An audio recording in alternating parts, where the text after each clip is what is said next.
Honey Wash Day. This is Toksa Hour. I am Maggie Ross, and I am live from Porcupine, South Dakota, along the Porcupine Creek where the porcupines roam. Who would ever thought? Who would ever thought that would become the mantra or the logo or whatever for Toksa Hour? But here we are. So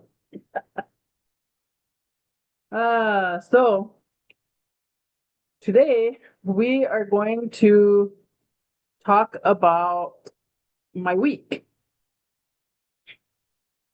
Oh, I found my keffiyeh. It was in my car, so I'm wearing it.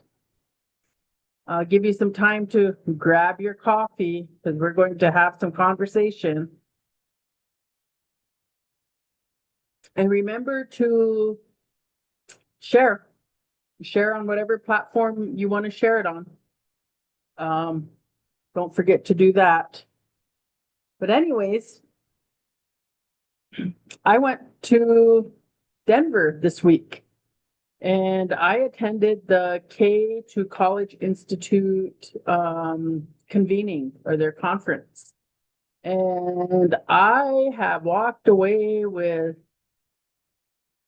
a lot of aha moments, if that's what I would call them. A lot of something.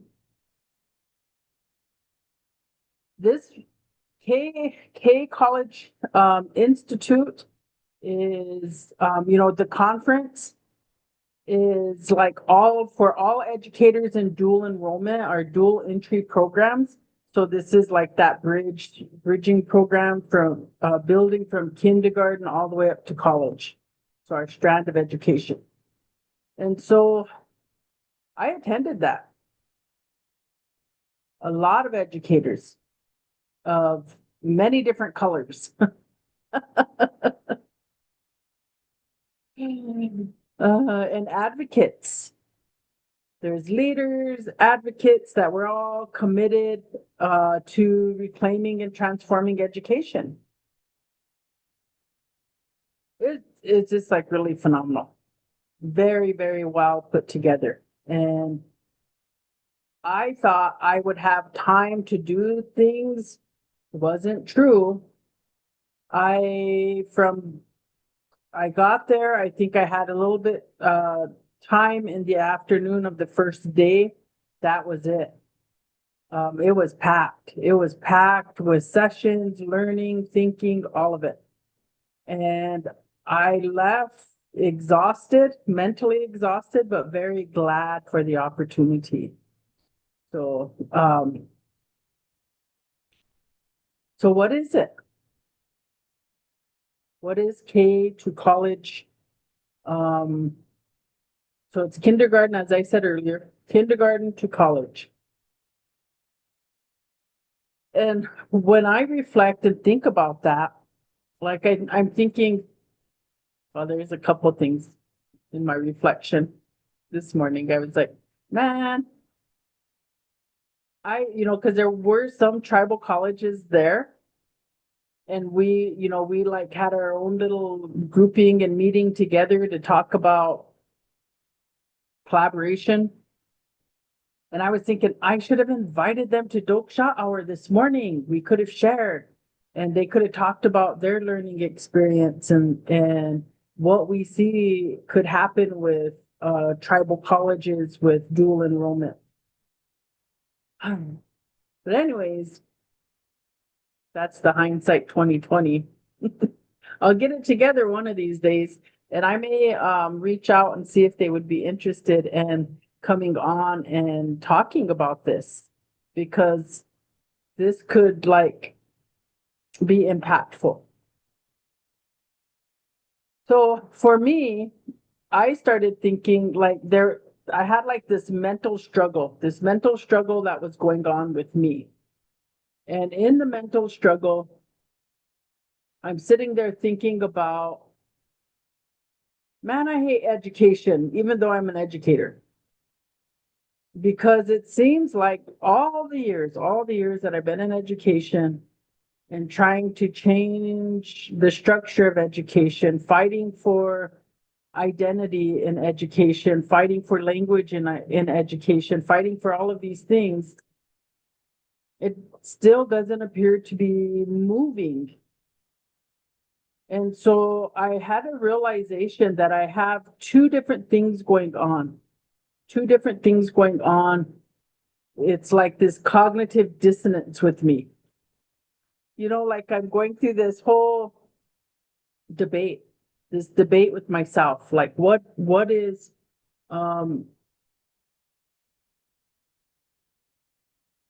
because forever, right? Forever, like we have looked at education as colonization, colonizing us, still in that process, boarding schools, so we've been in this transformation of education for a very long time, trying to reclaim our identity, trying to do all of those things.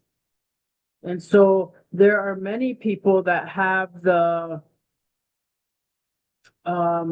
mindset, like very apathetic, right?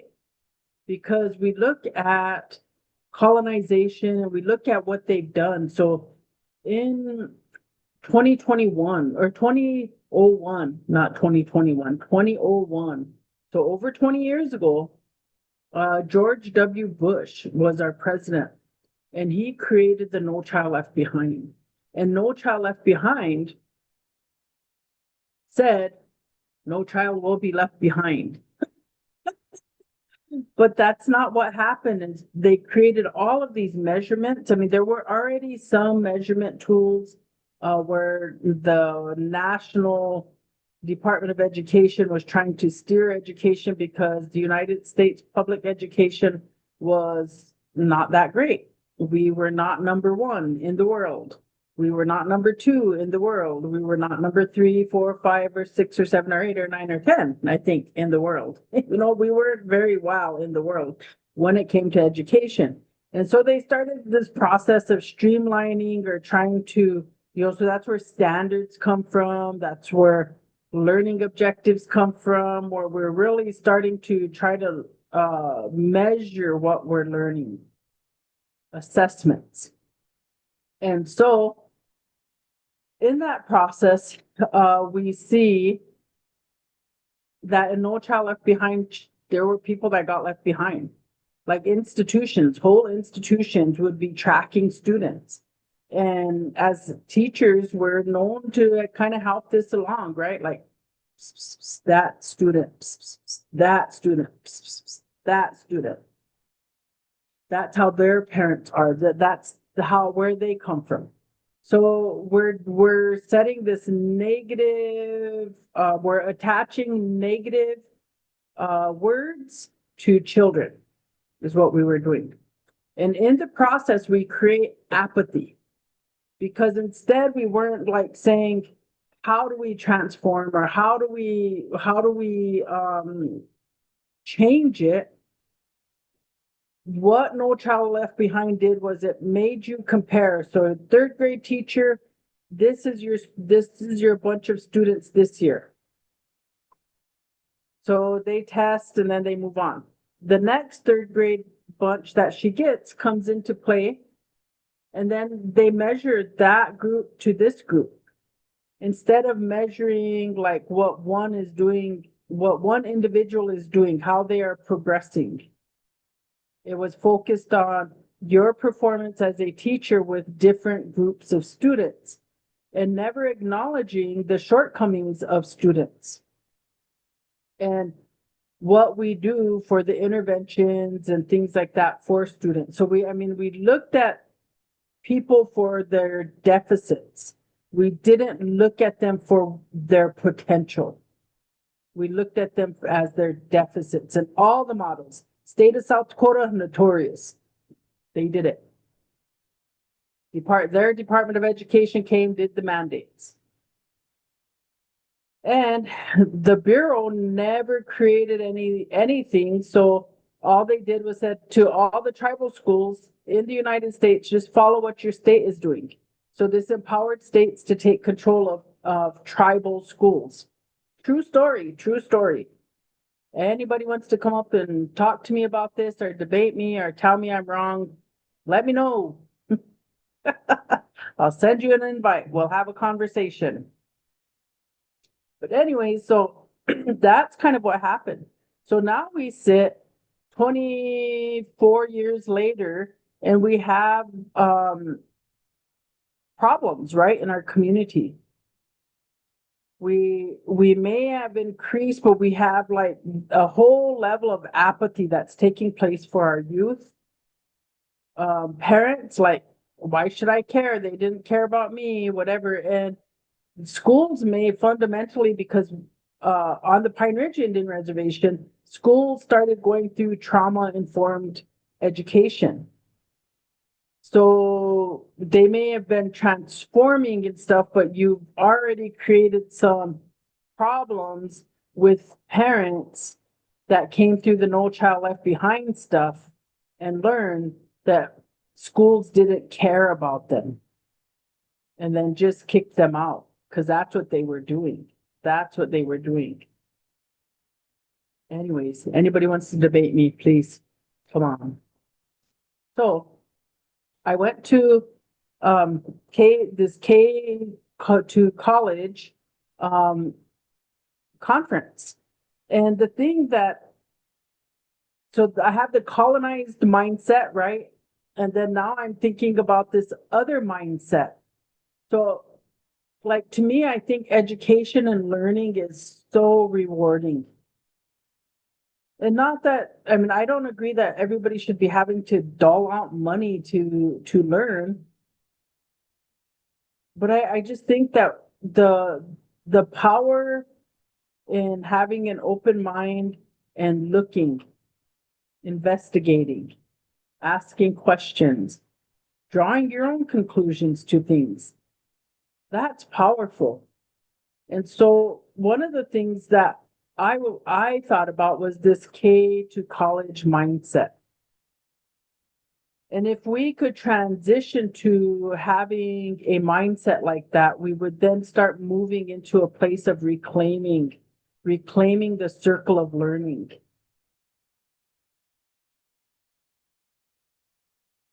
So K to college isn't just about access.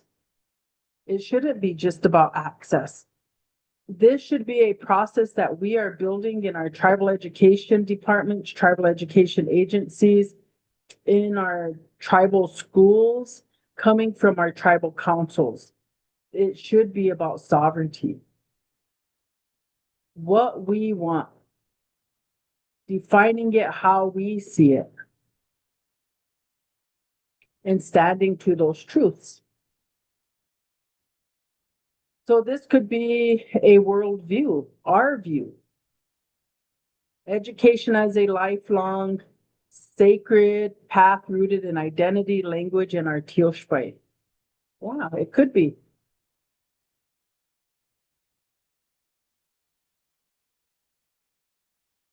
A true college mindset could also break down into silos and walks with the student from their classrooms to their college degrees and beyond. So where are you going? What do you want to do? You know, K to college mindset doesn't just have to be about going to college. Yes, we want you to go to college. Yes, we also want, like if you don't think that's your path and you want to go into the technical fields, then that's what we should be doing. Providing the opportunities to do that.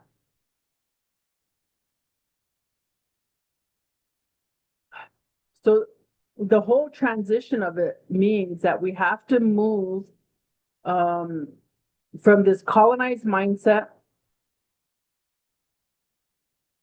and move into a more of an open mindset where we embrace education, where we embrace learning. So education not only is a lifelong thing, but it's something that's going to liberate us from the trauma, from the oppression. It's going to liberate us.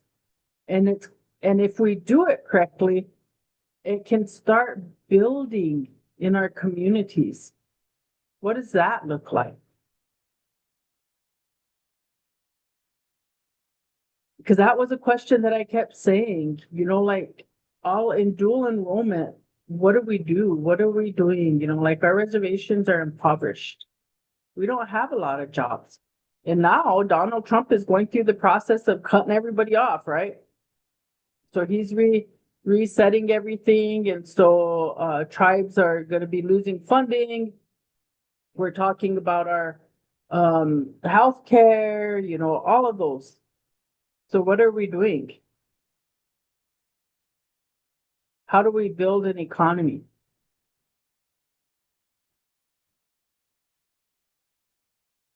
We've had our tribal colleges in our communities for well over 50 years, and we have to look around.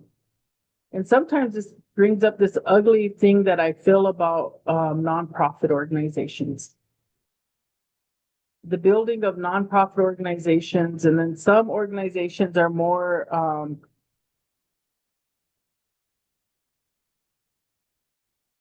are about money. And I guess everybody has to be because you have to employ people, right? You have to do this, you have to do that, but it also like forever, like, and I know this is my problem and I have to change my mindset about this, but for the longest time, we have been told about what they called poverty porn. So how people raise money off of our impoverished communities, but then they don't even put that back into our communities. And so when I think about walking off the reservation and walking into these other communities, and you have what you have your state and your local, your community, your local, your city, your state governments kind of functioning and doing what they're supposed to be doing. But you also see a large population of nonprofit organizations that are helping in community service. And yes, there are nonprofits that are very scandalous, that taking all the money. There's a lot of information out there, different, um, like there's comparisons about Red Cross and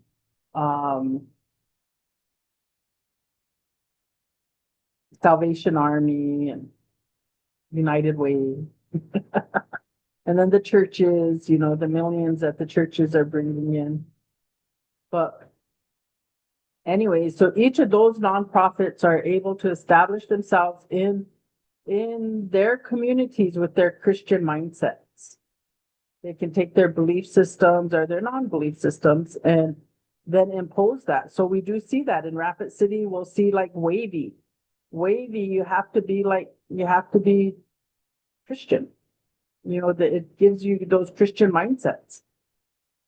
That's what you have to do because that's what they know.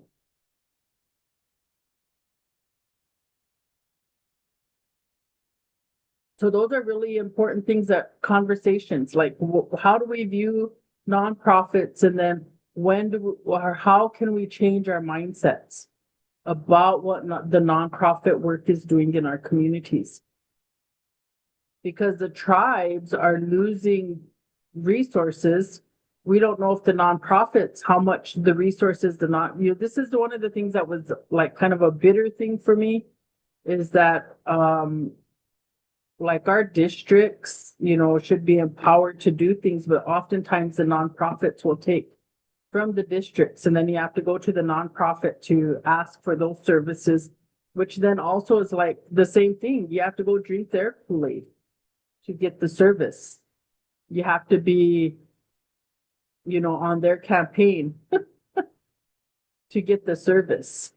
And so it's the same thing, it's like, it may not be like Christian valued nonprofits on the reservation. It's more like what spiritual leader are you following kind of mindset for nonprofits. And so that's how we end up like almost in these spiritual warfare on reservations because of that. So it just took that mindset and said, okay, these guys, so now we're going to be in these kind of struggles. And so that affects us. That affects us a great deal because, as I was saying, the No Child Left Behind, all of that, it created this apathy in our communities. And then we have nonprofits that are not really doing anything for that specific group of people because they already have a ton of issues, baggage with them. And so the nonprofits then are just focusing on other people. And sometimes the nonprofits on reservations, they focus on other maybe more healthy mindseted people off the reservation on different reservations. So we might have a lot of people from the Southwest coming to our reservations. We might have people coming from the East Coast, the West Coast, like that, you know, coming to the reservation that aren't maybe our tribal people, because we do have tribal members that live all over the place. So it might not necessarily being them coming back, it's like other people. And so it creates a lot of animosity here. And so those are things that I'm working on, trying to figure out how to get out of that poverty porn mindset and being disgruntled kind of about the movement of it. And how do we build an economy here? And so that's how that ties to the K college mindset. How do we get it there? How do we change our communities to provide service? Because we are largely a consumer community. We're purchasers, even though we have no, very limited money. We are purchasers. We are not like they've taken away innovation from us. So we're not the innovators. We are just the people that they give handouts to, and we take those handouts and we go give it to like Walmart or somewhere else. So we need to, when we think about the K college mindset, it can be this shift that changes what we're doing and how we're looking at our reservation life and the opportunities that are here or that can be here on all of our reservations to make change. And so how do we have the conversation? And I'm just going to throw this one example out. This example really, really, really motivated me. Like I sat in the presentation and I took a donut. I took much notes. And even in my note taking, I'm writing like what I'm asking myself, questions to ask, or questions to ponder. So in this session it was dual language, and this is one of the colleges in Colorado doing this. So these two ladies, they were talking about how they embedded dual language into what they call stackable degrees. And so it's creating these pathways. They're a bridge support. So all of dual language, everything, or not dual language, but all of what I've heard about dual enrollment is what I said earlier. It's not about, yes, we want those ones that are going to easily get through the system, but we also really want you to give us the ones that are struggling and that may not have a good chance at surviving college, making it through. And so we want those ones so we can work with them and we can get them ready and prepared for getting there. But anyway, so these ladies were talking about dual language programming. And so their community is Spanish, right? Well, they were talking about there were a lot of different languages being spoken at their college. but Spanish was the one, like the main language, second language, or first language, anyways, the main one. And so they created a program for it. And so you can start simply by getting a language certificate. And what did that entail? I think it entailed like four or five college classes. So you can get started here and then, work upwards. And then maybe you decide that you want to become a language teacher. So you might choose that path. Or maybe you decide that you're going to, you want to go into like learning theory. Anyways, just the different ways they created their pathways for it. And I sat here and I thought about how many, like the VA. The VA will put out advertisements looking for interpreters. So why wouldn't we be starting this process to one, we're encouraging it at one in the employment sector that Lakota language is important and it's sought. Two, you can get you as a fluent speaker, you can go through this training program, and get a certificate. And maybe that's all you want. You don't want to get an AA degree. You don't want to get a 4-year degree. You don't want to go to get a master's, doctorate. You just want to get this certificate. So you get the certificate and you can use that certificate to go in to work at the VA. You can use it to maybe go work at one of the banks. I think Bank of America or one of the banks in Rapid City was looking for a Lakota language translator. Hospital, Monument Health, so you could have a certificate which is going to improve your salary. So a lot of times without these certificates or whatever, we will get paid less or be overlooked. And so I really, really think about that. Like the empowerment of language will change the trajectory of our people. In school, like I will give hats off to Makpia Luta because they worked really hard to give the foundation of Lakota language, identity, and culture to their students. And they then can go get into something like that.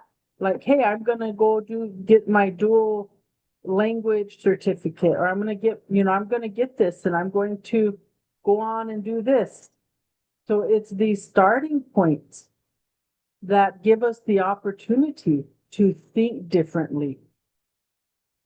Because right now in education, elementary education, a lot of even high school education, teachers will say, oh, you can learn that when you get to college. Right now we're focusing on English. And we go back and we look at when we are monolingual, we are very narrow in our point of view, in our worldview, being monolingual.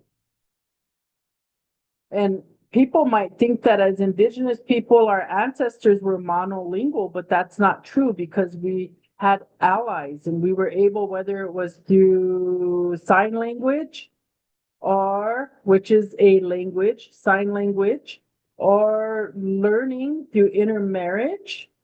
So you might have intermarriage and the mother maybe is Northern Cheyenne and the father is Lakota. And so that child is going to learn Northern Cheyenne, going to learn Lakota, going to, back and forth, learn these languages. So there's like I was very, I don't know, I was just very, very, very, very excited about it.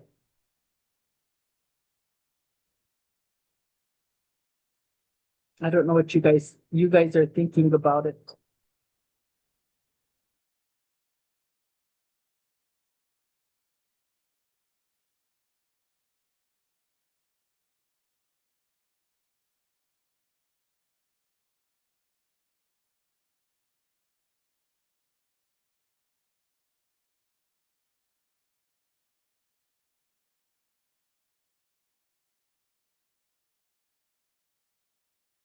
I'm trying to get to the comments here, but my screen is it keeps shutting down on me, so hold on.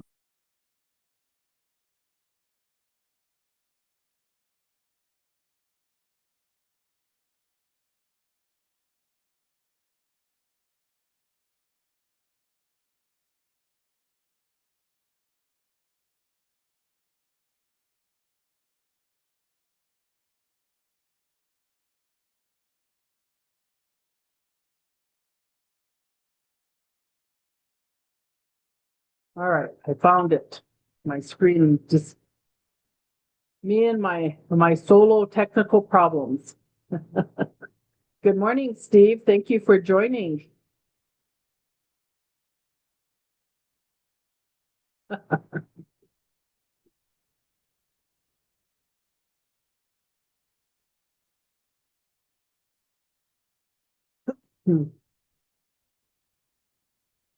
Blood quantum is an issue.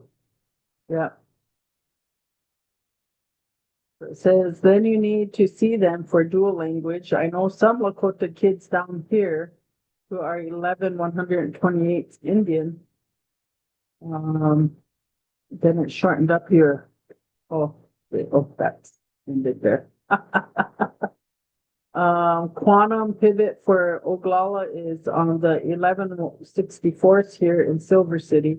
I'm not working in another step. I am at 0. My kids are at 128. What the heck is that? Right?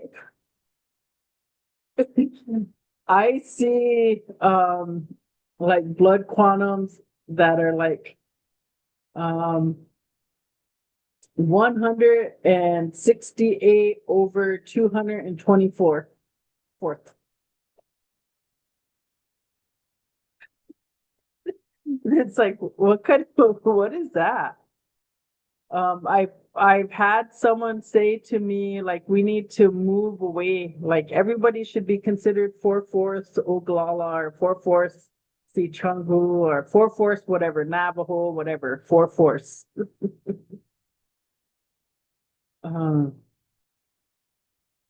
And I guess that's even a mindset too, right? Blood quantum, that mindset, like, do you use it? Do you not? I go back and I think about the Palestinian people.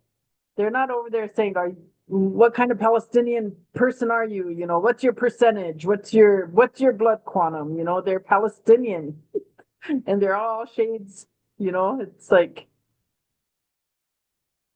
I don't know. Even American people like you know, I'm American. Well, how much American are you? We don't say that, do we?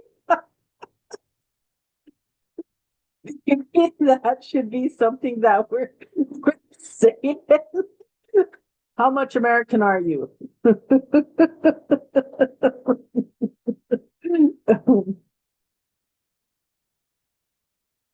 Oh, shoot. So the other thing about looking at um, dual enrollment. So for the longest time, we have been talked to about the pipeline to prison. So this came out like in the early 2000s. A lot of conversation about the pipeline to prison. And when we think about, well, what is that? What does that mean? That means like our dropout rates are, you know, there was even this reporting that came out that said like based off of third and fourth grade testing, someone down the road figured out, you know, did a maybe correlation or something, and tied that to like how many prisons would needed to be built based off of those scores. Then that was debunked, but I don't know. Like it still seems like there's a plausible correlation that people were building off of that. And so when you think about the pipeline to prison, that students that were not, their services were not being met. And so you could be, once you become an adult, you're an adult, you know, whether you're special needs or not, you're an adult, whether you have a learning disability or not, you're an adult. And whether you don't have emotion, you know, like if you're not if you're emotionally unstable, you're an adult. And that's what happens is they put you in prison if you break the law. And sometimes they purposely target people. So like Rapid City School District was notorious for this. And anybody in Rapid City that wants to argue at me or debate me, let's do it. Because you guys were notorious.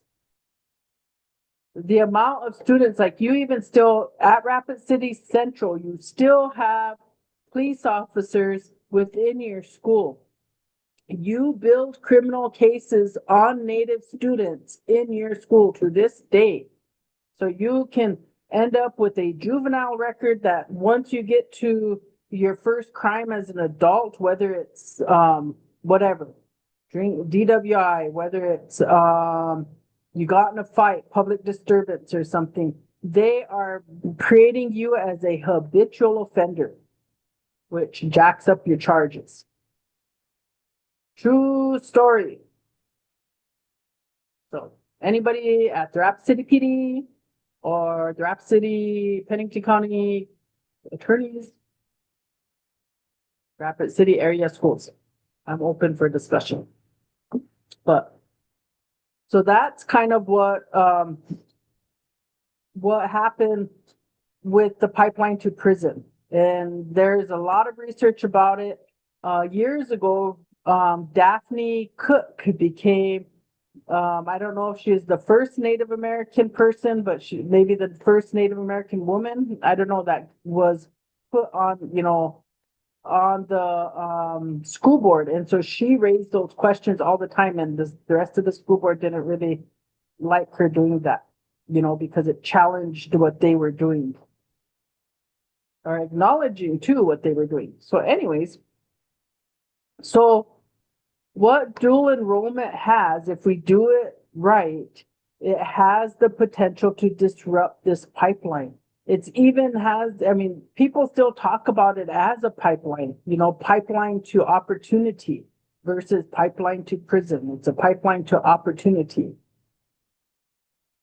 So you could continue with the pipeline word, or you can change it to opens pathways. So it opens the pathway up to opportunity. So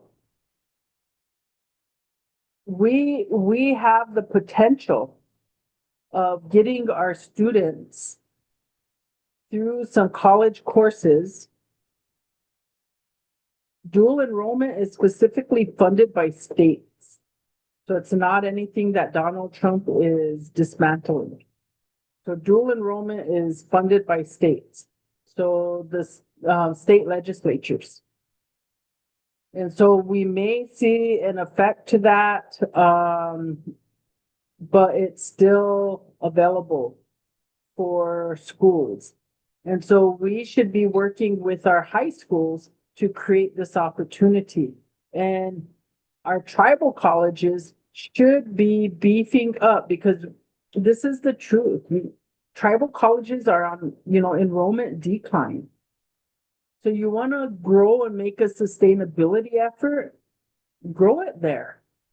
Grow it in your dual enrollment, early entry programs. Grow it there. Create your GED programs. Create that pathway so that they are able to get into college and then get their certificate or get their degree, whichever it is they're choosing to do, to impact. Did you see that fly land right there? Oh my God. Anyways, to impact our communities. The other thing about it is we want to make sure that we're not creating a system of brain drain. So as our people are getting these certificates and degrees, we want to be building sustainable systems within our communities. So what does that mean? So if you're going into a CTE program, you're becoming a plumber, an electrician, that you're able to create a business. And then as community people, we have to understand that these guys have to pay bills too, you know, so sometimes like we want people to come help us, and then as soon as they tell us how much it's going to cost, we're like, oh, never mind. And so then our houses just continue to go into shambles. That's how we build our communities, is by keeping our money within the community. So if I give my money to that person is going to be able to invest it, spend it here in the community as well. We should have somebody that's competing with common sense. We have Angels and Kyle. Kyle has a couple independent private businesses, small businesses going. But Pinky's in Manderson doesn't deal gas. They don't sell gas because you have to follow the EPA guidelines. And I don't know, Pinky must not have wanted to do that, so she didn't do it. So they're just a small grocery store. So everybody comes to Sharps, they get their gas and they get their groceries. And that's just how that is. We have a small business, Pinky owns also up in Porcupine. But what's on their counters is less than what's on their shelves is less what they have on the shelf, and they don't sell gas there either. So you don't sell gas, you're not going to get somebody that's going to stop there and then say, oh, I'm going to drive down to Porcupine or down to Sharps to get gas. They'll just drive to Sharps to get gas. So those are the things that we need to be thinking about. Who knows?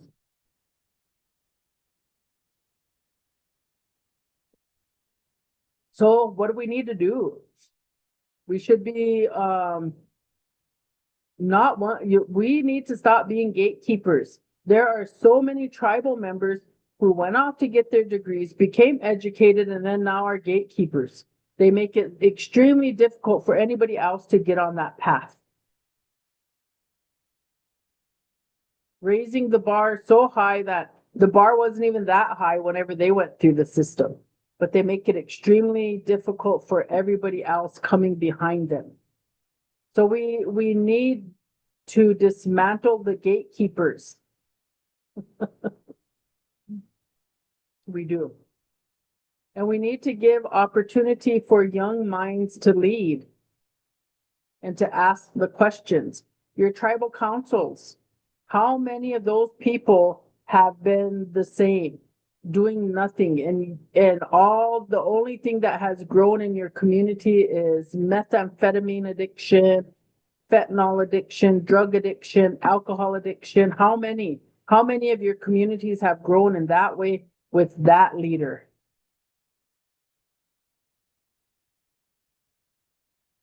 Change has to start with each and every one of us. School boards, everybody just had school board elections. Well, public schools. In December, will it be? No, we got to wait a whole another year. In December, we'll have school board elections again.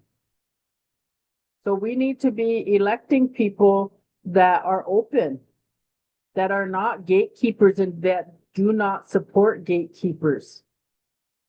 We need people that are leaders that aren't afraid to ask questions, aren't afraid to say, I don't agree with you, not afraid to put thoughts and ideas for change on the board, on the table. That's what we need. And so all of this stuff, because dual enrollment and K to college mindset, all of that is in our schools. We need to be getting elected to our school boards. We need to change our tribal councils, because we get tribal council people that sit on tribal education committees that don't know anything about tribal education. And they're there only for personal reasons, personality reasons. So there's opportunity for growth in every one of our communities that has a tribal college.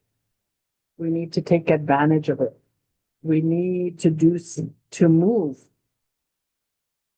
because it becomes, K to college can grow beyond just being a programming thought, but it can like turn into a movement.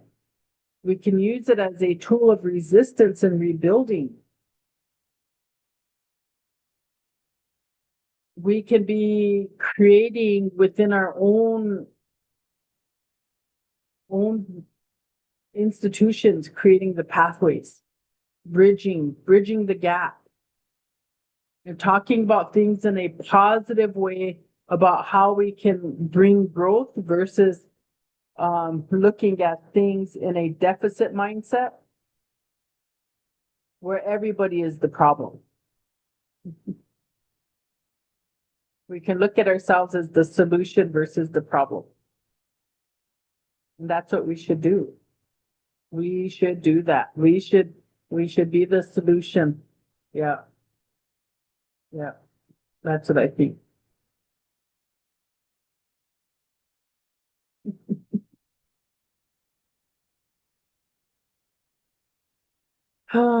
Anyways, it's been a pretty good week. So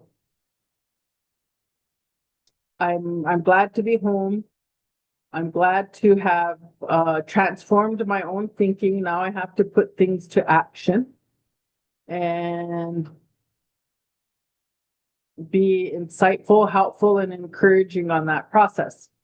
So this week, this week I was planning to continue that conversation that we were having last week on DNA. But next week we will have Joseph Urchetta. He'll come back. Urchetta. He'll come back and he'll talk about that with us. And so next Sunday, that too will have, I'll have an announcement, an advertisement, posted up in YouTube. And if you want to share it around, I'd appreciate it. The same thing for you, this show. If you will like, share, comment, subscribe as a follower, I greatly appreciate it. And slowly, Toksa Hour will be back on its rebuilding its brand and on YouTube and moving forward. And I'm really excited about it. I think my hindsights, like I should have talked to people. I don't even have a business card for Toksa Hour, like to do that. I don't have a web page, so like I need to do some of that. And I had a nephew that I asked for a jingle about 2 years ago, so now I need to find somebody to create a jingle for Toksa Hour. A lot of stuff moving. But I'm really glad and thankful for you for joining us today or joining me today. I always appreciate you, Steve. You show up every week, so I always appreciate you. So don't forget to share, like, subscribe, follow. YouTube videos can go on any platform. That's why I chose YouTube to be the voice or be the place. So with that, you guys have a super great week, super great day. It's supposed to get warm here in Porcupine, so I was out early already with my chickens.